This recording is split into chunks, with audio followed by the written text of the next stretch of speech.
All right. Hey, everybody. Got some weird clicking going on here. I don't know what that is.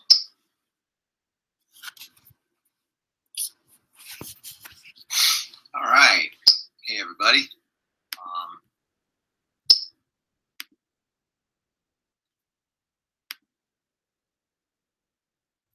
I think that might have stopped it. All right.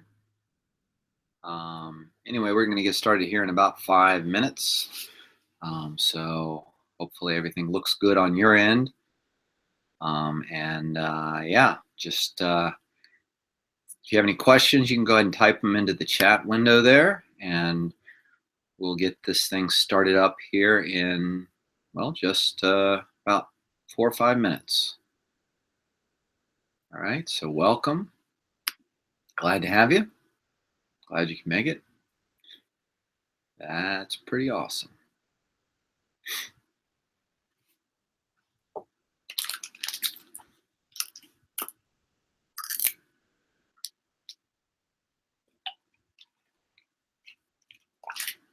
I'll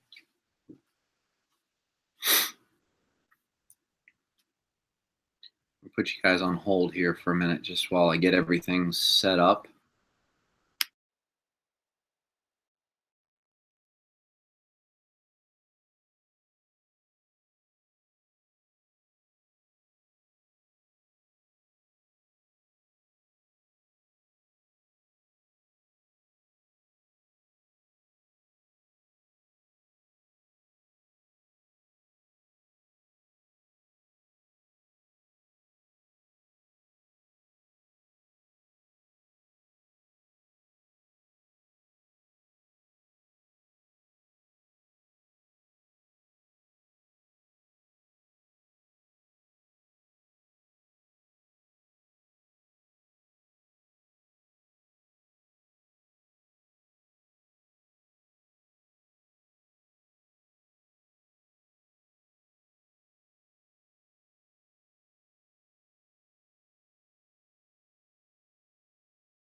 All right.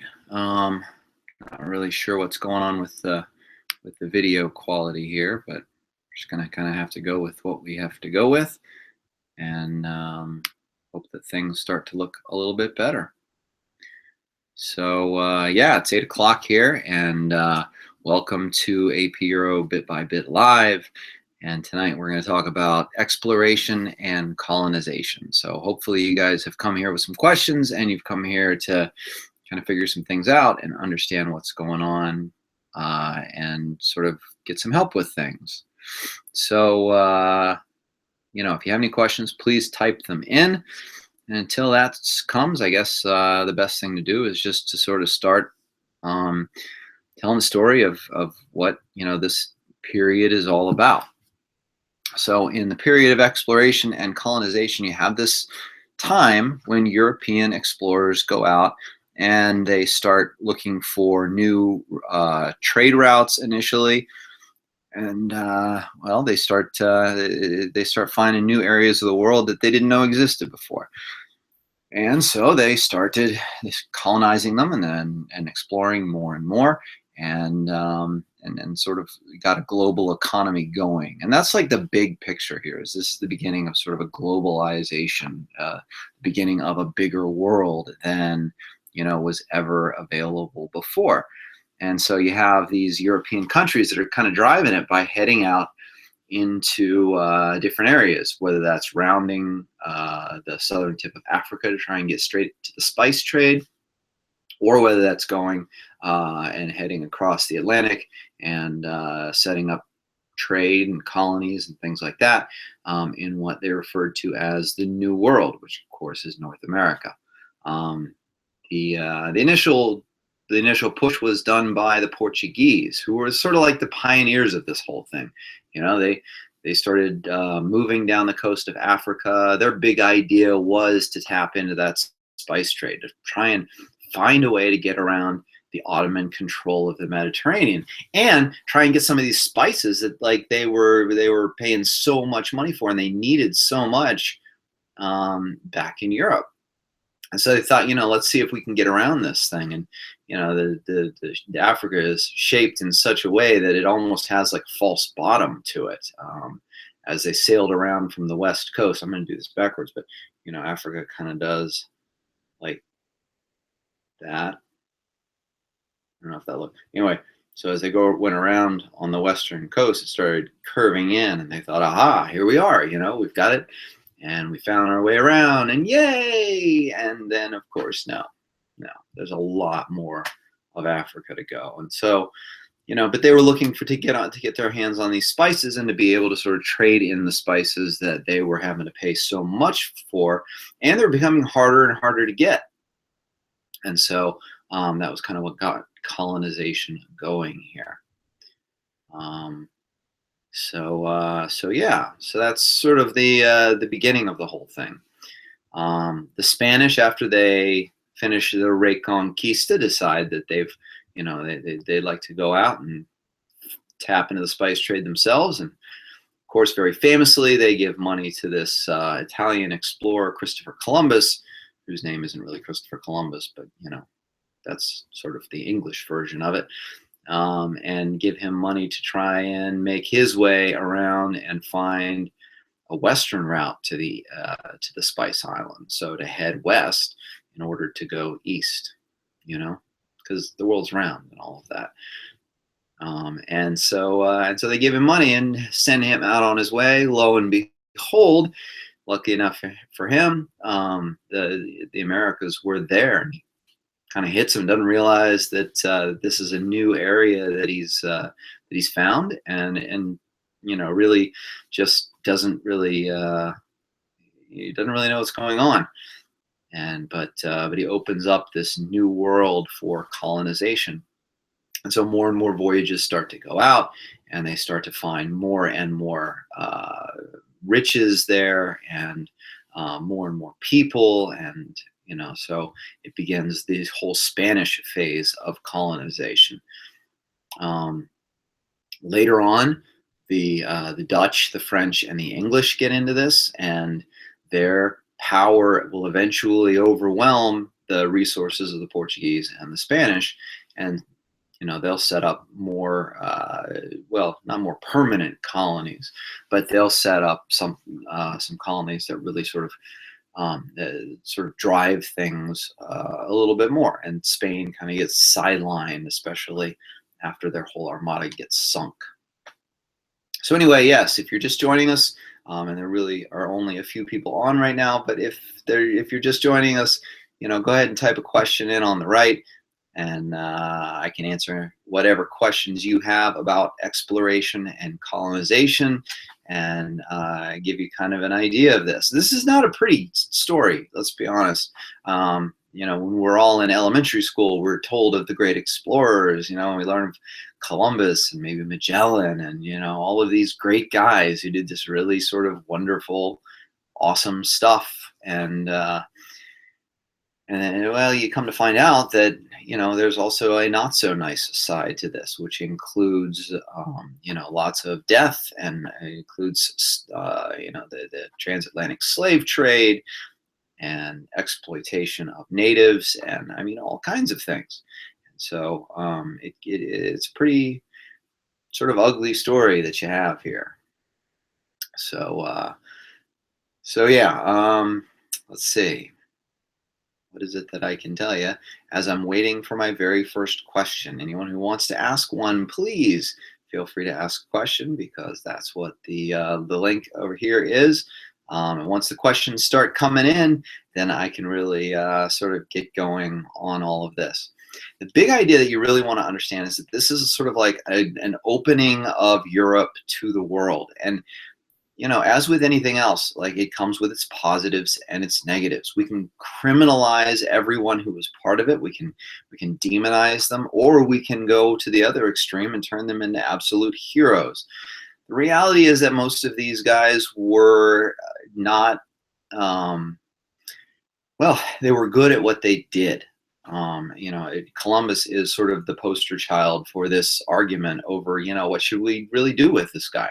Should we celebrate him, or should we not celebrate him? Next month, Columbus Day weekend, is going to come upon us, and those people who are in school, you're probably getting the weekend off or well, obviously you're getting the weekend off, but you're probably getting Columbus Day off so that you can go and you can celebrate this. And there are people who will protest Columbus Day, and it makes for a very interesting argument. If you have a guy who is really sort of an excellent navigator and sailor, and a visionary and all of this, well then, but not a great governor of an area, what do you do with him as a person? Do you turn him into a hero? Do you turn him into a villain?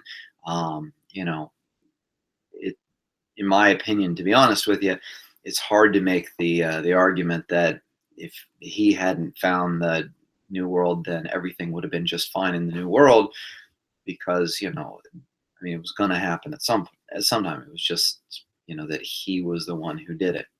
So we have our first question coming in from Mabel. What are some components in the colonial economy? All right. Well, this really varies from country to country. And when I say country to country, I really mean European country to European country, because everybody kind of does it a little bit differently. The Portuguese, the French, the Dutch, they tend to really emphasize trade.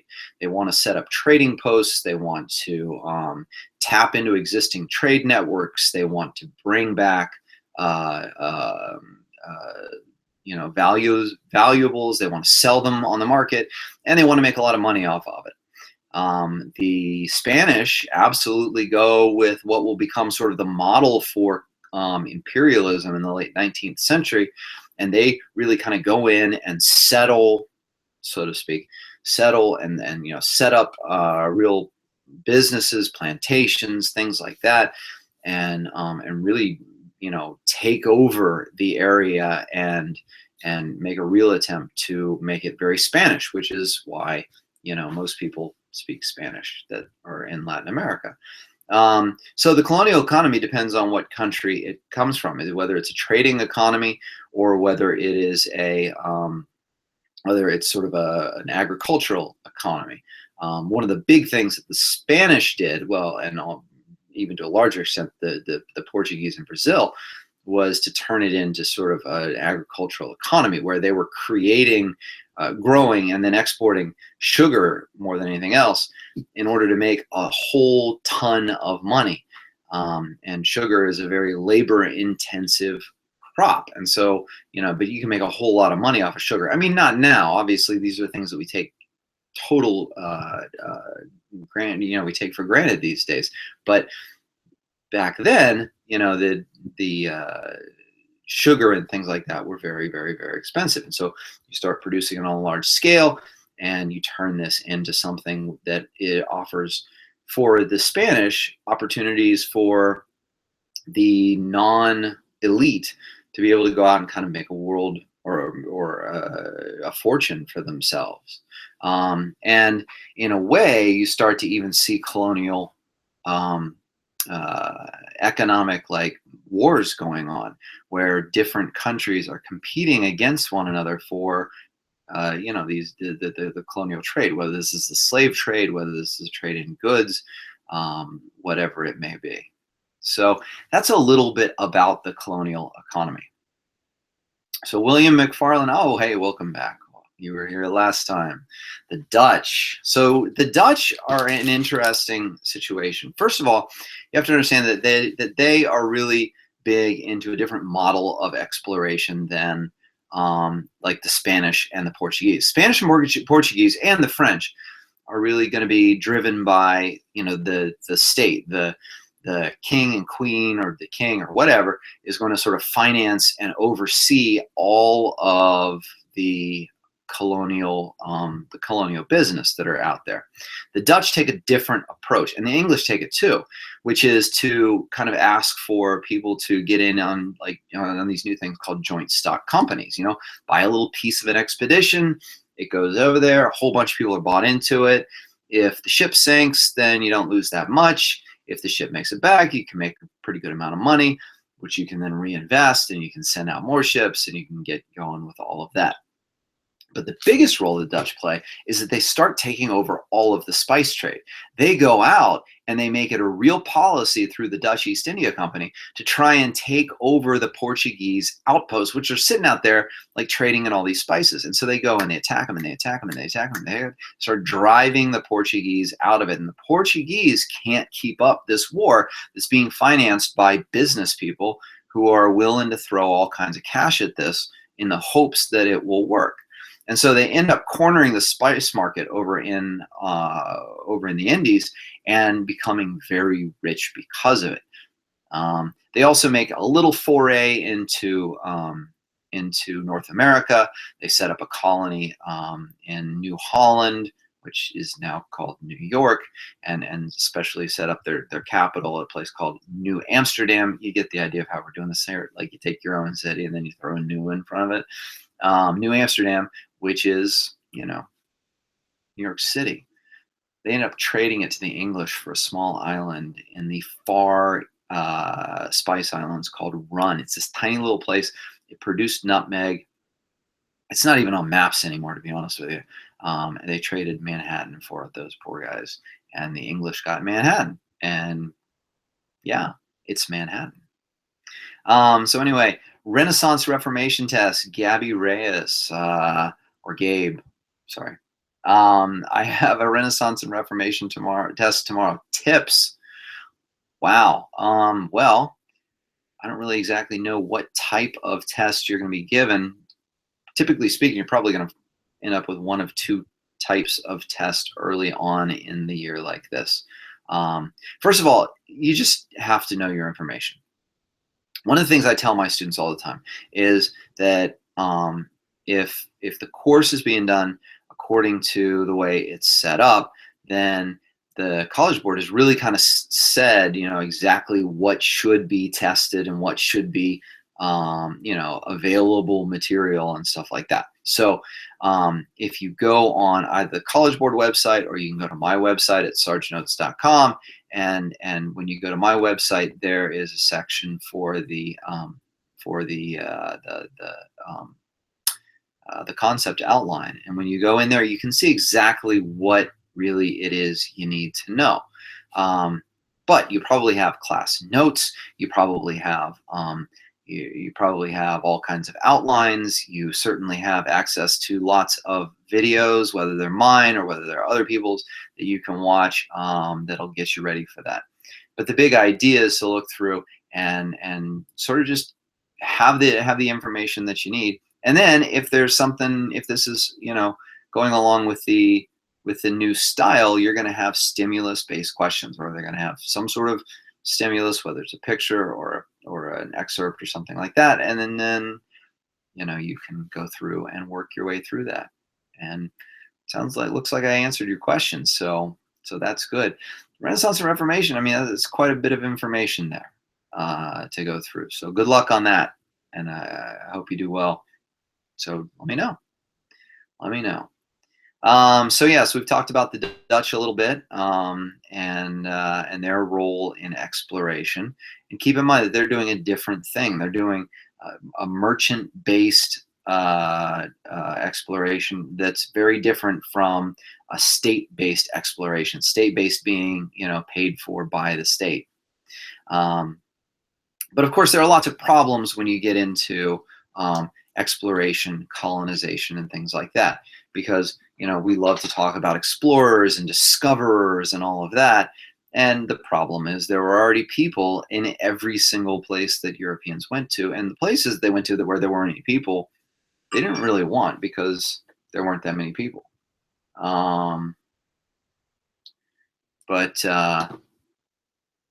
But yeah, I mean, it becomes very problematic, because there are lots of people who die. The Europeans bring with them smallpox and other diseases that absolutely ravage the native populations, and make for some pretty horrific things as you go through.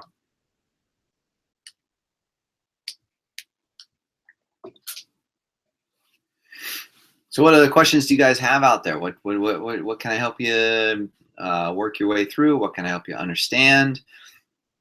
Or do you just want me to sit here and tell stories awkwardly into the internet here? Because I can do that. I can come up with some stories. All right, so while we're waiting, some of the big things that I would say that you should know as you go through is not only sort of why countries would go about doing this, but sort of what the effects are of colonization. And one of the real big effects that I haven't talked about yet is the effect of what's called the Columbian Exchange. In other words, they tap into, Europe does, and the New World does, they tap into entirely new products that they have never encountered before in any of their histories. So think of it like this: when the Spanish get to the New World, they find corn, maize, the potato, the tomato is a New World crop. The llama is, I don't know what you'd do with a llama. I don't know why I brought that up, but anyway. But think about some of the implications that this has on European cuisine. What would Italian cuisine be without the tomato?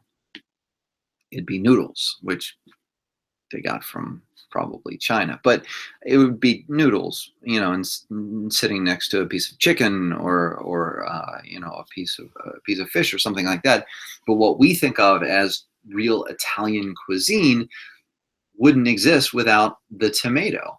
The potato becomes the most important crop, New World crop, that enters the European economy, because as it gets introduced and as it really becomes popular, it becomes so successful at sustaining populations that it's almost the only thing that's eaten throughout Ireland, and certainly in many other areas of Europe. You know, the old meat and potatoes diet doesn't exist before, well, potatoes.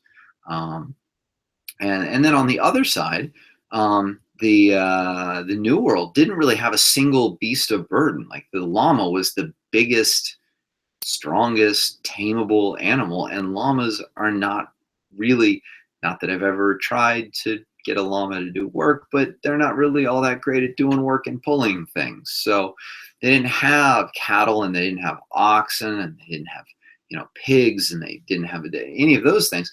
All that comes over horses. And all of a sudden it just transforms the ability to be able to do large scale projects that really weren't able to be done before, or that if they were, it was largely through human power.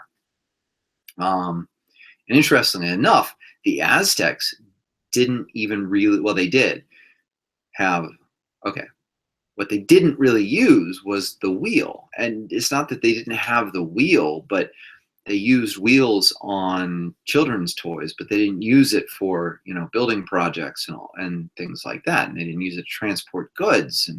And so it was basically just sort of a children's toy as you look at it. And so the Europeans come over and they bring these things. They bring new technology. They bring new ideas. They bring Christianity, which transforms the people of the New World in, again, not always the nicest ways, but, most of Latin America is Catholic today because of this period of Spanish and Portuguese settlement in the New World. So, there's a whole lot of difficulties here when you look at this. And it brings up the question of, does might make right? Okay, so Laura Jones, welcome. Can you review the different explorers? For example, Da Gama. Okay, so most of you probably have a textbook, and I'm just going to grab ours here, the old Spielvogel textbook. And what I love, there's always the great exploration map in a textbook. There it is. Let's see. Oops, wrong side. There it is. Yeah. So this is the great exploration map. I'm having a real hard time sort of making this right. So you got all of these explorers that are going around here. And what's the point of the exploration map? Well, really, is to make you go, oh, wow, these guys sailed really long distances, So who do you really need to know about when it comes down to it?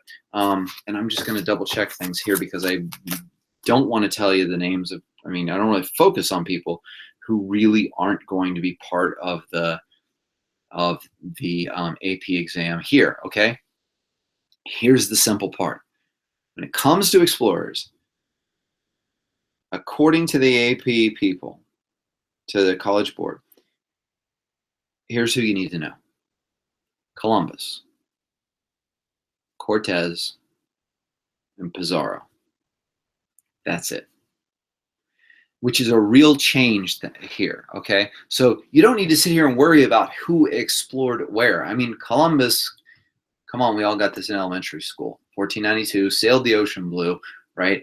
And really, sort of opens the door for exploration. He makes 4 voyages over. He gets titles out of it. He gets rich out of it. He ends up in lawsuits that really engulf his descendants for hundreds of years over how much money he's actually worth and all of this. So again, complicated figure who kind of gets caught up in some stuff that he probably shouldn't have.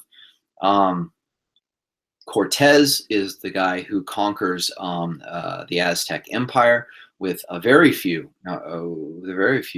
Spaniards on his side. He's one of these conquistadors, not really nice guys, kind of mercenary types who are hired to go out and just, take over by whatever means necessary. And he conquers the Aztec Empire, and then Francisco Pizarro goes out and with fewer people conquers a much larger empire, not only in terms of the number of people, but especially in terms of like landmass and the amount of area it covers when he conquers the Incan Empire. But beyond that, like, the College Board doesn't need you to know different explorers. So I wouldn't spend too much time, unless of course your teacher wants you to spend time on this. I wouldn't spend too much time worrying about different explorers, but you can always go back to the map and you can check it out. You can go like, ooh, look at that. There's Diaz's and there's Da Gama's and Magellan and all of these different things. And look at their neat little ways across the world. My favorite, of course, is always the one that they put in here for Magellan. Interestingly enough, and this is sort of a newer trend, if you see here, they look at H. They call it Magellan del Cano. And the reason is because Magellan, who's credited with being the first man to go around the world, I'm really having a hard time making this thing show the right way. But I don't have another way to do this, so it's totally gonna be backwards. Anyway, so he leaves from here, right? And he goes around the tip of South America, and he goes, oops, not that way, over there, and then ends up coming back over here and ends up in the Philippines where he dies. Now that's not a circumnavigation, but he's credited with it. But here they say Del Cano because, you know, the ship keeps going and eventually makes its way back. So, so yeah, the voyage is a success, but Magellan doesn't make it out of the Philippines because he tries to convert people and get in the middle of a civil war, and then he gets sort of stabbed and mass murdered, and it's a whole Caesar thing as we go on. All right, why was Portugal the first country to explore the West rather than a more powerful country at the time? This is totally simple. Because the Portuguese decided to do it. That was it.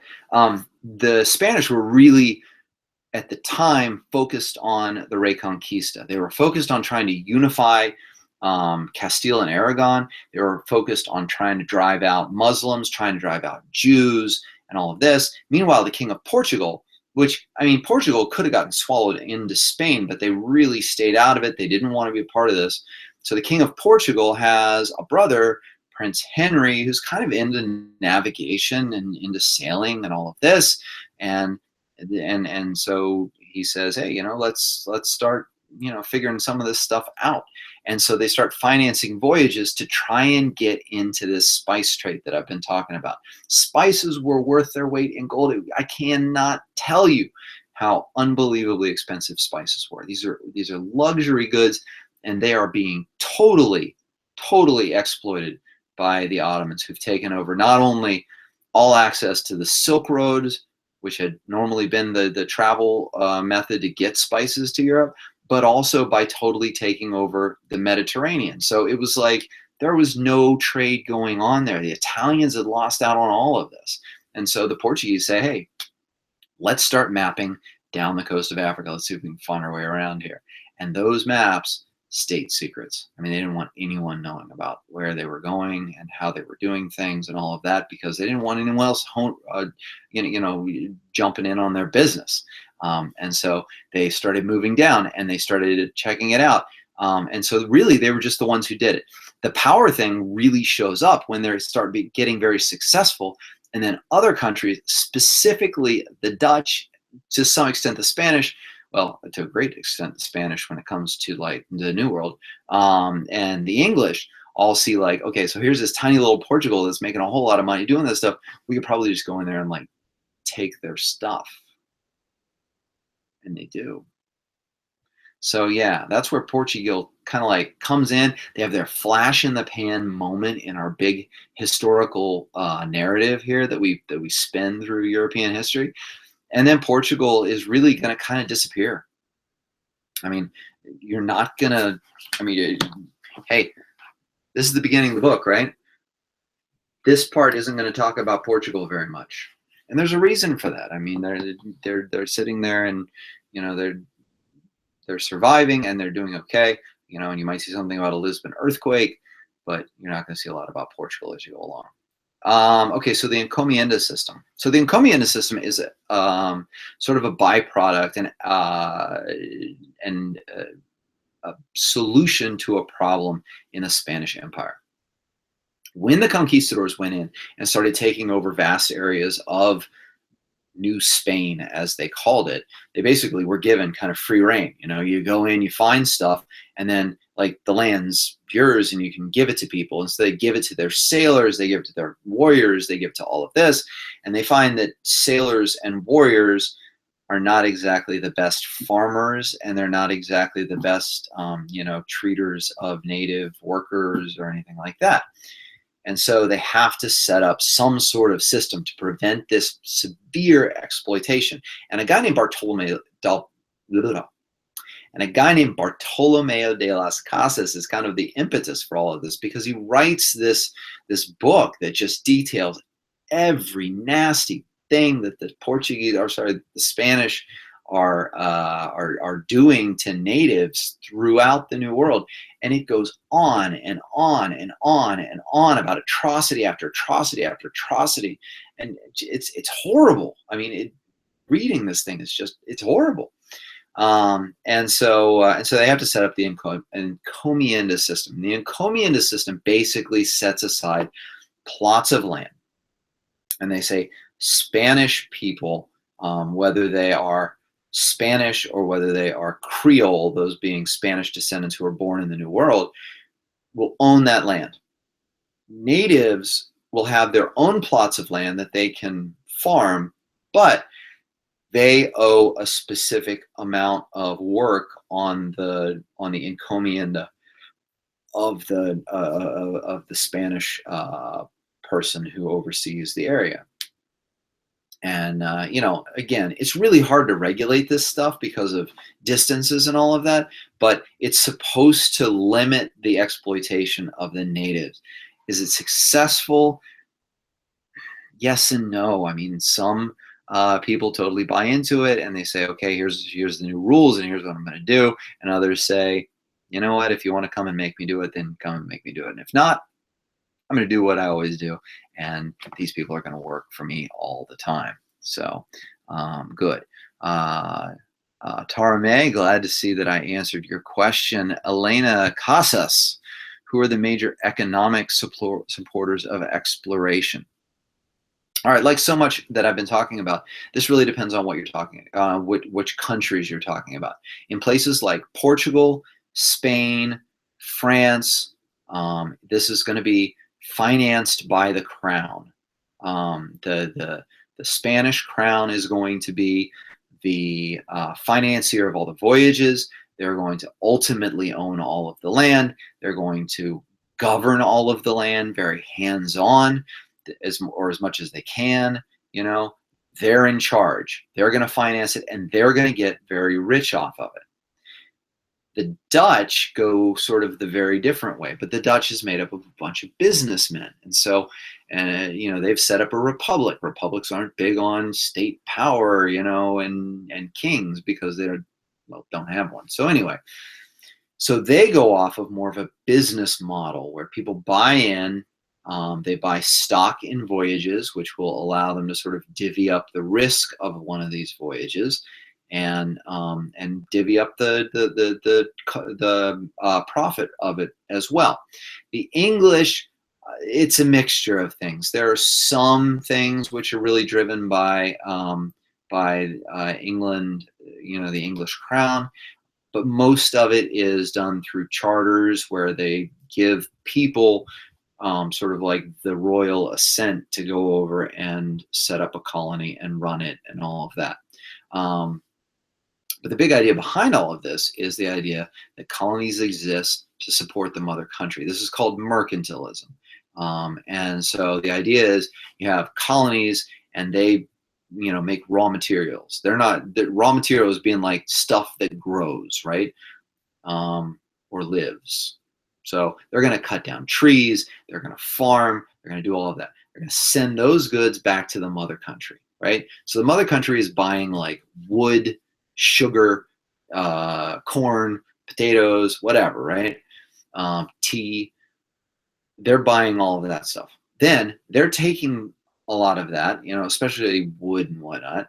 They are manufacturing that, making things like dressers and wood paneling for homes and, nice fineries. They're taking, they're making dresses and they're making suits and they're making all of this. They're sending those back to the colonies. Well, those things are a whole lot more expensive than like wood.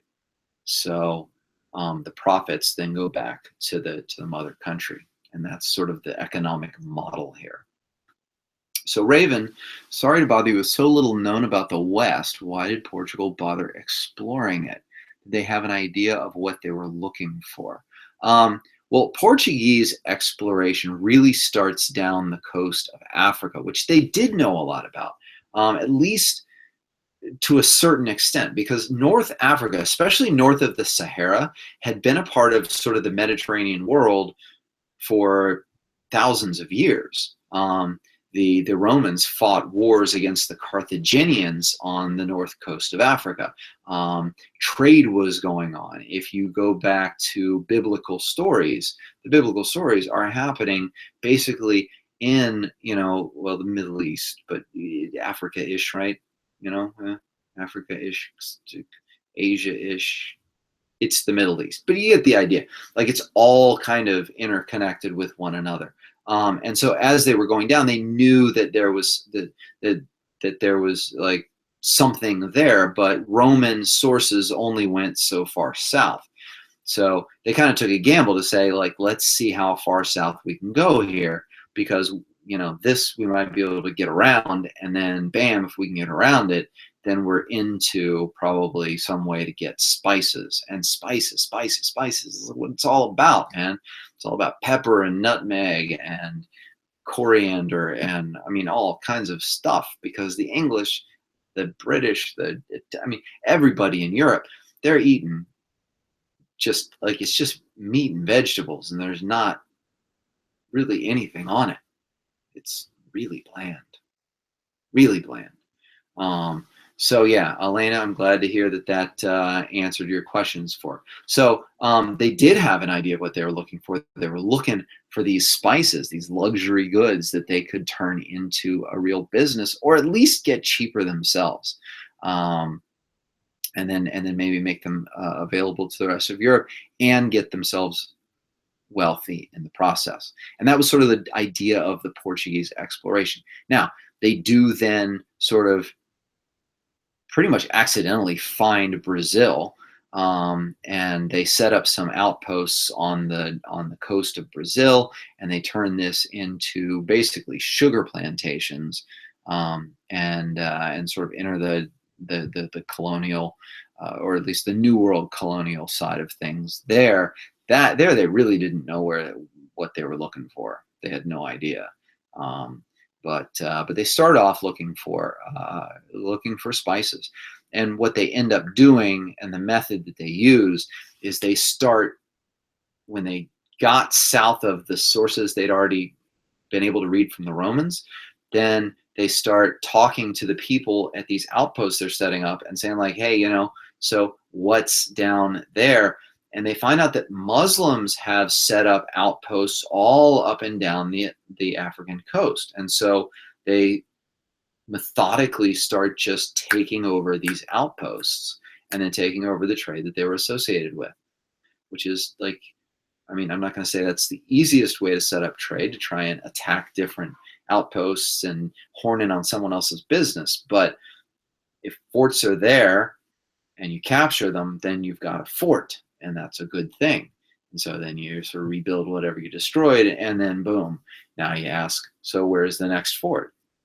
And then people will tell you, because they know, and you start heading down the coast. And eventually, they rounded the southern tip of Africa. They entered the Indian Ocean, and bam, found India. When they found India, all of a sudden now they're into the spice trade, they're into the tea trade. They find out that there are more spices coming from farther east, but once you're in the Indian Ocean, like, it's easy to get over there relatively, right? And meanwhile, they are like methodically plotting out every inch of the African coast. So that's the Portuguese kind of story as they go around. What you may have noticed is that Brazil is very unique in Latin America in that they speak Portuguese. If you watch the Olympics and know Portuguese, or just sort of happen to listen to the announcers every now and then when they would talk about it, Portuguese, and that Portuguese colonial experience was still sort of being felt, and it was touched on a lot during the Olympics, especially during opening ceremonies and stuff like that. So, I mean, these things resonate today, and the diversity that's seen in the populations of the New World, the Americas, are very indicative of the way they were settled. So probably this is a good point to talk about this. the way these different countries settled, some of these words are tough, right? But just bear with me. The way they settled these different areas were very different. The Portuguese are again big into outposts, and then they're big into like sugar plantations. So in order to do this, they try to use native labor. Well, there's two problems with native labor from the Portuguese standpoint. Number one, they're dying because of disease, and number two, because these are just outposts and they're really sitting on the edge of the Brazilian rainforest.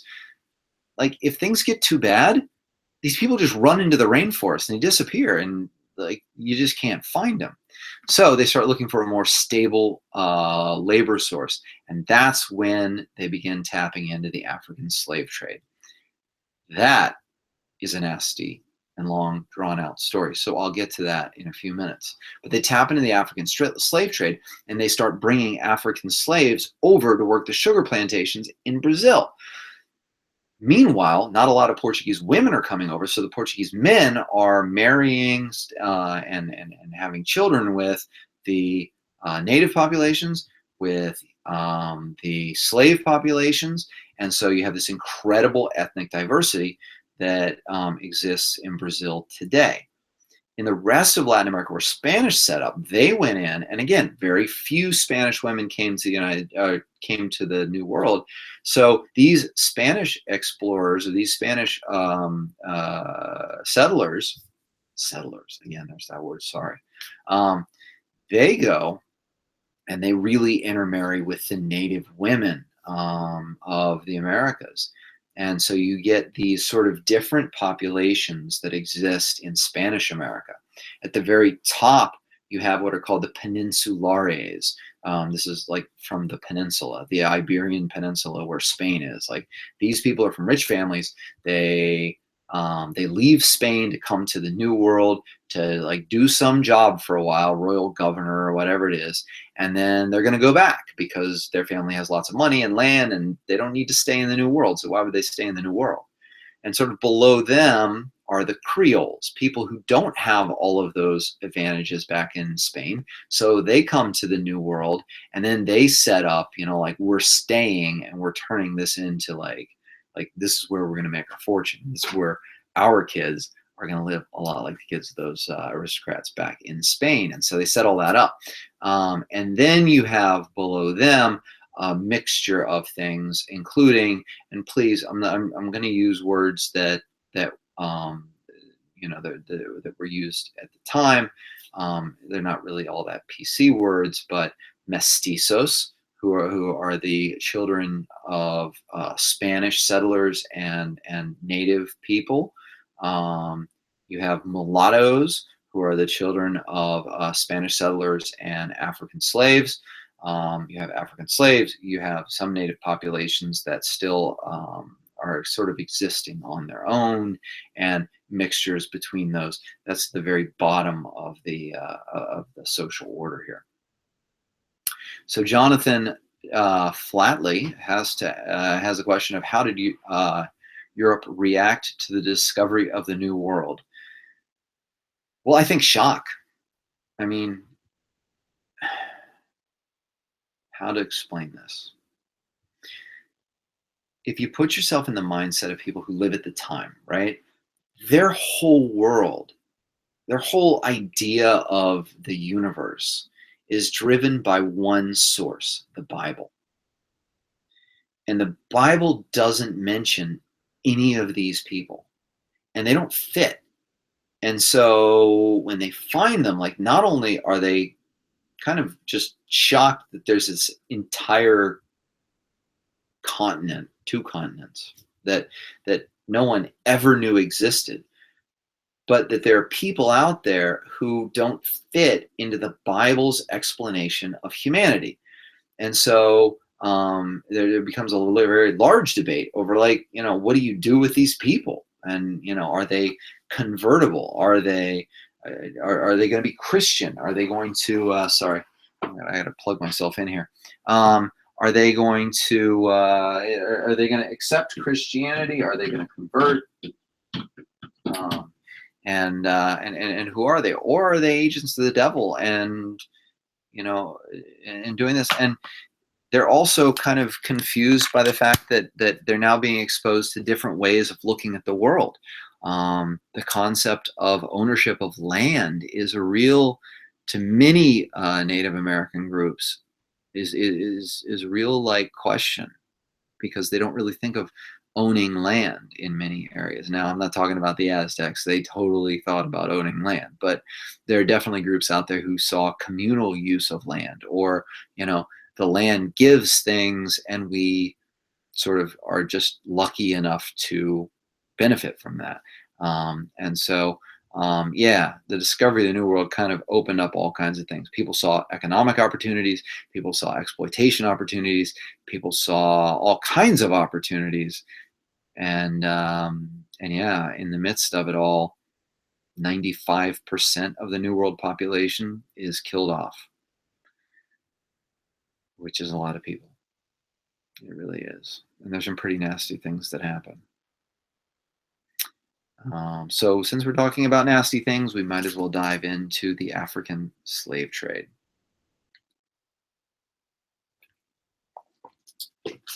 So we've all heard the story of slavery. If you've taken any American history courses, you've heard the very first slaves arrived in Jamestown, or at least, no one's really sure exactly whether they were slaves or indentured servants, but certainly slavery took hold in the United States and stuck around until the Civil War.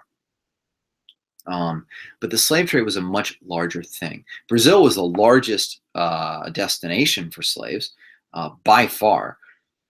And they were really worked to death on the Brazilian sugar plantations. They didn't really purchase that many women. It wasn't a family-based system like you had in the United States, where families and generations would live on the same plantation.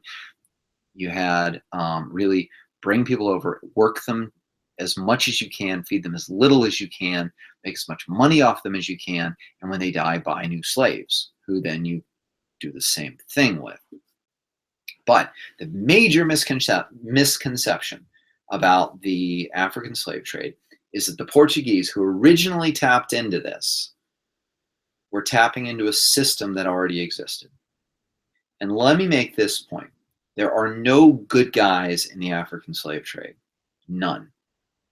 Every European country participated in it. African tribes on the coast, the west and central coast of Africa, are part of this. The only innocents you can find are the people who are Africans who are living in the interior and who are the subject of raids from coastal African tribes who they consider to be, enemies anyway, if they've ever run into them, and are then taken as slaves, which is the way that generally happened during wars in Africa at the time. But then they were shipped on these boats and sent off to an entirely new place. So, they're sort of the innocent ones of all of this. But the one thing that you never really hear about is the fact that it was African tribes on the coast that were going into the interior and kidnapping individuals, bringing them to the coast. And then they were trading with the Portuguese and later the Spanish and later maybe the Dutch and the English. I mean, there was all kinds of players in this. But trading with them, slaves for guns and whiskey and rum and stuff like that, and sort of getting rich off of it. And the more guns they had, the easier it became to get more slaves they could bring out, get more things, more manufactured goods. They could live, more comfortable lives or whatnot by simply taking away people who they considered different than them. There is no sense of African unity at all. It's not like, everyone in Africa considered themselves to be the same thing. There are hundreds, if not thousands, of tribes in Africa. Intertribal warfare is a way of life in Africa. And so this is simply a way to kind of win tribal warfare and get very rich doing it. It's a sad sad um, uh, situation from the beginning to the end. It's horrific. And I wish that I could tell you that slavery was not existent in the world today, but well, it is. It's here, and it has lots of different faces. Um, so yeah, what other questions do you have here about all of this? Come on, give me something. Give me something.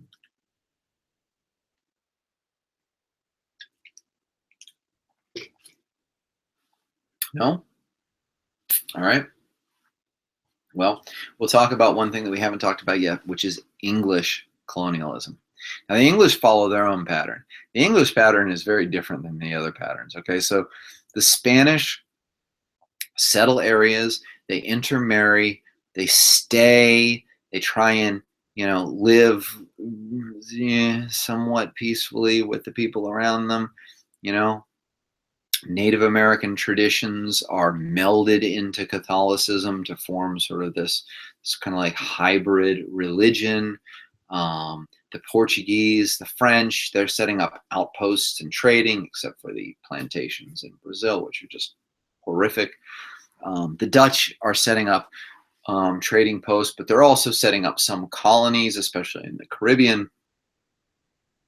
The British kind of land, and the British people kind of say, okay, we've landed here and we're claiming this, and this area is ours. And so if you were here before, like, sorry, move. And then as more people come in, they say, we need more land. And so they push out, and then they say to the people who live there, like, you've got to go because this is ours. And this is ours because we've got a royal charter here that says that it's ours. And oh, by the way, if you'd like to work out some sort of an agreement, we can sit down and make out an agreement with you, and all of this, and we'll do it with our guns pointed at you or whatever, and you'll sign things, and then we'll maybe honor the agreement, and maybe we won't. And it becomes a very, very long and sordid story that ends up with us basically conquering the entire, all of America, and Canada, I guess, could be thrown in there too. Should be thrown in there. From sea to shining sea, so to speak, with small reservations set aside for Native American tribes here and there. But I mean, basically, it was, this is our land, and we're just going to push you off of it, which is a very different situation. You don't see intermarriage. You don't see real trading posts on any large scale. It's very much, we're English, go, because you're not. So yeah, that's English colonization.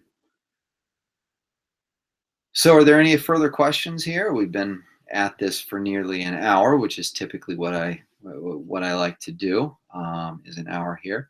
So if you have any final questions, we've only got about 5 minutes left, and you're free to answer or ask the question. I'll try and answer them as best I can. While I'm waiting for that, I will make a shameless plug here. All right. My YouTube channel, I mean, you're probably looking at it right now. Please subscribe to this thing. Click subscribe. It's really easy, and it kind of helps me out, gives me some more recognition, makes my videos show up more often. And look, this is a free service that I'm providing, and I'm hoping that it really helps you guys. I'm hoping that if you have a test, or if there's something you don't understand, that you can go and you can access one of my videos for free and check it out and learn something that will help you get through your test, or understand something that's in your textbook, or whatever it may be, but this is something that's going to continue, and it's going to grow and grow and grow and grow. So that's good. You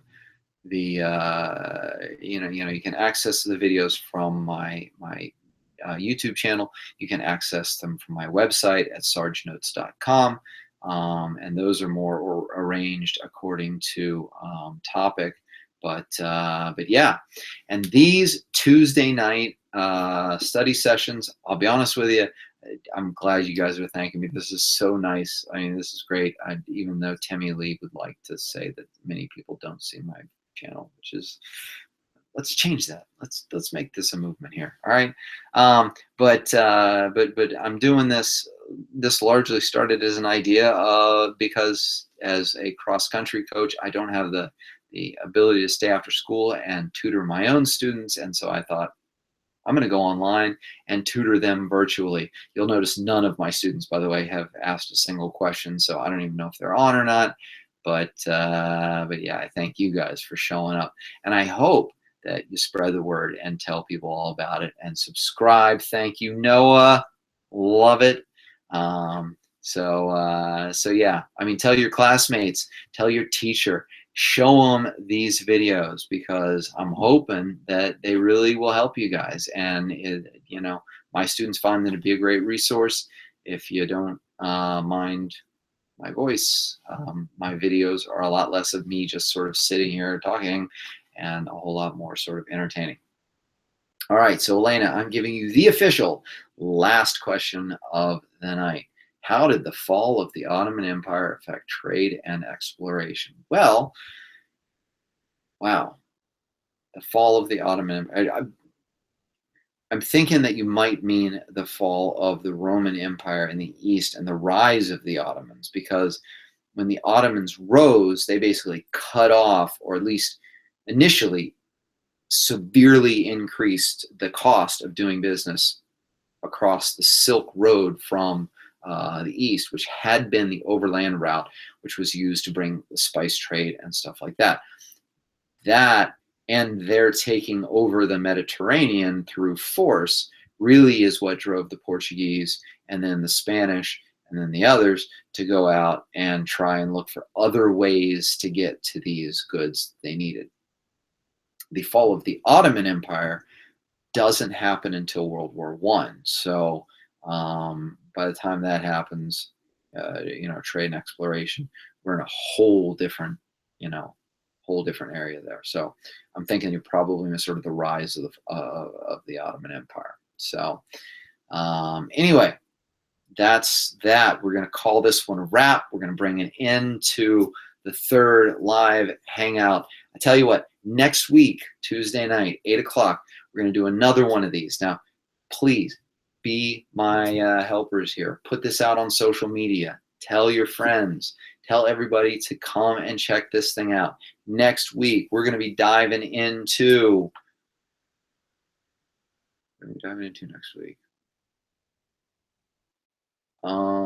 Oh, I believe next week we are going to be diving into the beginnings of absolutism. So, but you know, getting into the age of absolutism.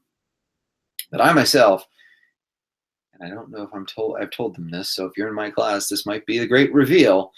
I'm going to be giving a test covering the Renaissance, the Reformation, and exploration at the end of our exploration investigation. So next week might be sort of like the first big review of the beginning of the course all the way through the age of exploration. And I think our test is next Wednesday, so I think that's probably what we'll do. We'll do absolutism the next week. But basically, my idea is to walk you guys through this. Until then, please make sure, as I've said, spread the word, tell people about my channel, and come back next week, and we'll do a big time review that covers everything. Come prepared with some questions. Ask me questions that you don't understand, because I love explaining things. I love talking, and I kind of think this is a neat little experience. So until then, sergeantos.com, subscribe to my YouTube channel, watch some videos, see if they help. Give me comments, and please, if you have suggestions for videos that you want to see made, let me know, because you know, I'm not doing this to hear myself talk. I'm doing this to help you. So anyway, have yourselves a wonderful Tuesday night. I hope this helped, and thank you so much for watching. Thank you so much for the support, and well, I'll see you next week. Take care.